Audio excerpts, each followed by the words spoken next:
কিছুটা মন খারাপ নিয়ে জন্মদিনের দিনটা শুরু হলেও জীবনে দ্বিতীয়বার কেক কাটিং করি, সাথে ছোট করে খাওয়া দাওয়ার আয়োজন। হ্যালো বন্ধুরা, welcome back to my channel Labani small blog wall. আজ মার্চের 1 তারিখ, আমার শুভ জন্মদিন। কিন্তু এবছরে আমার জন্মদিনটা এভাবে কাটবে আমি একদমই ভাবিনি, কারণ আজকে আমার জন্মদিনের চিন্তা ভাবনাটা আমার একদমই অন্যরকম ছিল। ভেবেছিলামও অনেক কিছু এই দিনটা নিয়ে, কিন্তু কথায় আছে না, কপালে যা আছে তাই হবে। তাই আর কি বেশি ভাবনা চিন্তা না করে আমি দেখছি আমার ভাস্তি আমার জন্য কি যেন একটা নিয়ে এসেছে।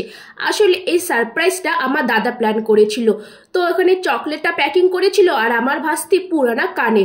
যাই হোক, তাদের সাথে হাসি মজা করতে করতে সকালে স্নান করে নতুন জামা প্যান্ট পরে, যেটা মা আমাকে বেশ কয়েকদিন আগে এনে দিয়েছিল। যাই হোক, তারপরে আর কি আজকে যেহেতু আমার জন্মদিন, ভাই সকালবেলাতে মিষ্টি এনে দিয়েছিল। তো ঠাকুর পুজো করে দুপুরবেলাতে বসে পড়েছি একটু কাটাকাটি করতে। মা বাড়িতে ছিল না, তাই ভাবলাম একটু সমস্ত কিছু জোগাড় করে রাখি, যাতে পরে রান্না করতে আমার কোনো অসুবিধা না হয়। তাই আর কি সেই কথা অনুযায়ী আমি এখানে সমস্ত কিছু কেটে ধুয়ে রাখছিলাম। আর তোমরা কারা কারা পেঁয়াজ কাটার সময় কোচাতে একটা পেঁয়াজ রেখে দাও যাতে চোখ থেকে জল না পড়ে পেঁয়াজ কাটার সময়, অবশ্যই কিন্তু কমেন্ট করে জানিও। এইটা আমি একটা দিদির কাছ থেকে শিখেছি, অবশ্যই কিন্তু এটা কাজ করে। তো যাই হোক, আমার বাড়িতে যা যা রাখা ছিল সমস্ত কিছু কেটে আর আমি বেটে রেখে দিয়েছি। এরপরে ভাইকে দিয়ে বিকালবেলাতে কিছু বাজারও করে আনলাম যেগুলো দরকার ছিল। আর সন্ধ্যা হতে না হতেই কিন্তু মা এখানে পায়েসটা বসিয়ে দিয়েছিল। তারপরে আর কি মা একটু পায়েসে হাত লাগিয়ে দিল, এরপরে মাকে সরিয়ে আমি কিন্তু বসে পড়েছি রান্না করতে। তো একদিকে কিন্তু এখানে আমি চাটনিটা রান্না করে নিচ্ছিলাম, সাথে পায়েস, মানে শেষ পাতে যেগুলো ছিল সেগুলো সবার প্রথমে রান্না করেছি, যাতে পরে আর অসুবিধা না হয় আর তাড়াহুড়ো করতে না হয়। তো পায়েস আর চাটনিটা রান্না হয়ে যাওয়ার পরে মা কিন্তু এখানে আমাকে বাইরে উনুন করে দিয়েছিল, যাতে রান্নাটা তাড়াতাড়ি হয়, কারণ অনেকটা রান্না গ্যাসের মধ্যে রান্না করলে বেশ অনেকটা সময় লেগে যাবে। তাই মা কি করলো, বুদ্ধি করে বাইরে ইট লাগিয়ে এখানে উনুন বানিয়ে দিল, আর আমিও সে মতো বসে পড়েছি উনুনে রান্না করতে। আমার কিন্তু উনুনে রান্না করতে বেশ ভালো লাগে, কিন্তু আর কি আমাদের যেহেতু জায়গার অভাব, তাই আর উনুন পাততে পারি না। তো যাই হোক, এখানে আমি কিন্তু মাংসটা বসিয়ে দিয়েছি। আমার কিন্তু কোনো রকমভাবে কোনো কিছুই করার কোনো ইচ্ছে ছিল না, কিন্তু আমি পরে ভাবলাম যে সবার বার্থডেতে আমি কিছু খেতে চাইলে আমাকে তো খেতে দেয়, তাদের বার্থডেতে আমাকে ইনভাইট করে, কিন্তু আমার যখন জন্মদিন আসে আমার বার্থডেতে তারা কিছু খেতে চাইলে আমি যদি তাদেরকে কিছু না খাওয়াই তাদের একটা কেমন একটা লাগবে না। তাই আর কি আমি কিন্তু ভাবলাম বাইরে কোনো কিছু খাওয়া দাওয়ার আয়োজন না করে বাড়িতেই ছোট্ট করে একটা খাওয়া দাওয়ার আয়োজন করা যাক, যাতে বাইরে যা খরচা হবে তার অর্ধেক খরচা যেন বাড়িতে সমস্ত কিছু হয়ে যায়।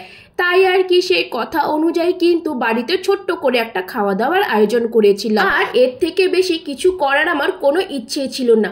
জাস্ট এইটুকুই যে সবাই আমাকে খাওয়ায় বার্থডেতে, আমি যদি তাদেরকে না খাওয়াই কেমন একটা লাগবে, এই ভেবেই কিন্তু আমি বাড়িতে ছোট্ট করে একটা খাওয়া দাওয়ার আয়োজন করেছিলাম।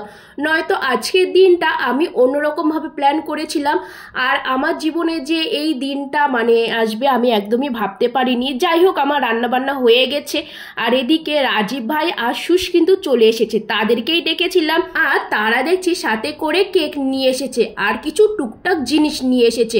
এই দেখে তো আমি খুবই হাসাহাসি করছিলাম যে আবারও আমি জীবনে দ্বিতীয়বারের মতন কেক কাটবো।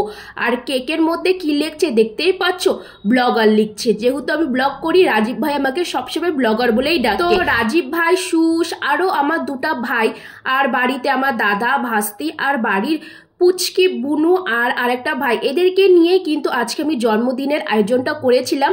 আর তারা কিন্তু আমার জন্য, মানে রাজীব ভাই আর সুশ কিন্তু আমার জন্য কেক নিয়ে এসেছিল। তো যাই হোক, এখানে আমাকে সুশ, বুনু সাজিয়ে দিচ্ছিল। তারপরে আর কি বলবো, কেক কাটার ভিডিও রাজীব ভাই একদমই করতে ভুলে গেছে।